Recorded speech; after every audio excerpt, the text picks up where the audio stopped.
क्या आप भी पढ़ते वक्त जल्दी थक जाते हैं? क्या आपका मन किताबों से ज़्यादा मोबाइल और फालतू के विचारों में भटकता है? आज की यह कहानी सिर्फ एक कहानी नहीं, बल्कि आपकी एकाग्रता को 100 गुना बढ़ाने का वो प्राचीन सूत्र है, जिसे स्वयं गौतम बुद्ध ने सिखाया था। इस कहानी को पूरा सुनने के बाद आप घंटों तक बिना थके पढ़ पाएंगे। कहानी शुरू होती है। प्राचीन भारत की बात है। मगध के एक शांत आश्रम में सिद्धार्थ नाम का एक युवक रहता था। सिद्धार्थ बहुत ही बुद्धिमान था, लेकिन उसकी एक बहुत बड़ी समस्या थी। उसका मन जब भी वह वेदों या दर्शन शास्त्र की पोथियां लेकर बैठता, चंद मिनटों में ही उसका ध्यान भटक जाता। कभी उसे बाहर चहचहाते पक्षी सुनाई देते, तो कभी उसे अपने भविष्य की चिंता सताने लगती। वह घंटों किताब लेकर बैठा रहता, पर अंत में उसे कुछ भी याद नहीं रहता था। परेशान होकर वह तथागत बुद्ध के पास पहुंचा। बुद्ध एक बरगद के वृक्ष के नीचे शांत मुद्रा में बैठे थे। सिद्धार्थ ने उनके चरणों में प्रणाम किया और कहा, हे बुद्ध, मैं पढ़ना चाहता हूँ, मैं ज्ञान अर्जित करना चाहता हूँ, पर मेरा मन मेरा शत्रु बन गया है। मैं 10 मिनट भी एकाग्रित होकर नहीं बैठ पाता। कृपया मुझे मन लगाने का कोई मार्ग बताएं। बुद्ध मुस्कुराए और बोले, पुत्र, आज तुम मेरे साथ उपवन की सफाई करो।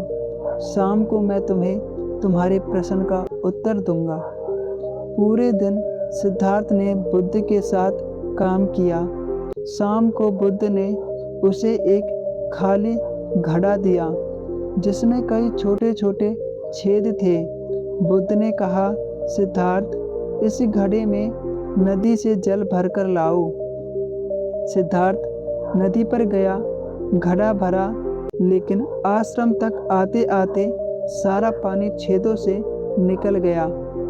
उसने कई बार प्रयास किया, वह दौड़कर आता, पर घड़ा खाली ही रहता।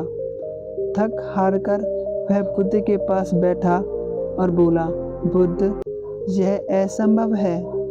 इसे छलनी जैसे घड़े में पानी रुक ही नहीं सकता। बुद्ध ने शांति से कहा, सिद्धार्थ, तुम्हारा मन भी इसी घड़े की तरह है। इसमें तुम ज्ञान का जल तो भरते हो, लेकिन तुम्हारी इच्छाओं, चिंताओं और अनावश्यक विचारों के छेद उस ज्ञान को बाहर निकाल देते हैं। जब तक तुम इन छेदों को नहीं भरोगे, तब तक तुम 6 घंटे क्या 6 मिनट भी मन नहीं लगा पाओगे। बुद्ध ने एकाग्रता के 5 सूत्र बताए। पहला, पढ़ने से पहले 10 मिनट अपनी सांसों को आते जाते देखो। इससे मन की हलचल शांत होती है। दूसरा, एक समय में एक ही कार्य करें। यदि पढ़ रहे हो तो केवल पढ़ो। भोजन करते समय केवल भोजन करो। बहुयामी विचार एकाग्रता के शत्रु हैं। 3, भोजन और निद्रा का संतुलन। अधिक भारी भोजन आलस्य लाता है और कम नींद चिड़चिड़ापन। संतुलित शरीर ही शांत मन का घर है। 4, तुम्हें कोई क्यों पढ़ना है?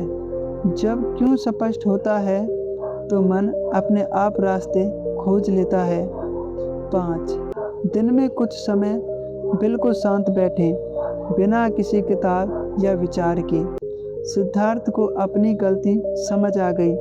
उसने उन छेदों यानी फालतू की बातों को, आदतों को छोड़ना शुरू किया और धीरे धीरे उसकी एकाग्रता इतनी बढ़ गई कि वह घंटों तक गहन अध्ययन में लीन रहने लगा। कहानी से सीख, मन को वश में करना किसी युद्ध को जीतने से कम नहीं। यदि आप अपने मन के बिखराव को रोक लेते हैं तो आपकी बुद्धि एक लेजर की तरह तीव्र हो जाएगी। सफलता पढ़ने के घंटों से नहीं, बल्कि उस समय की गई एकाग्रता से तय होती है। तो जब भी पढ़ने बैठो तो फालतू की चीज़ें न सोचें। Thank you.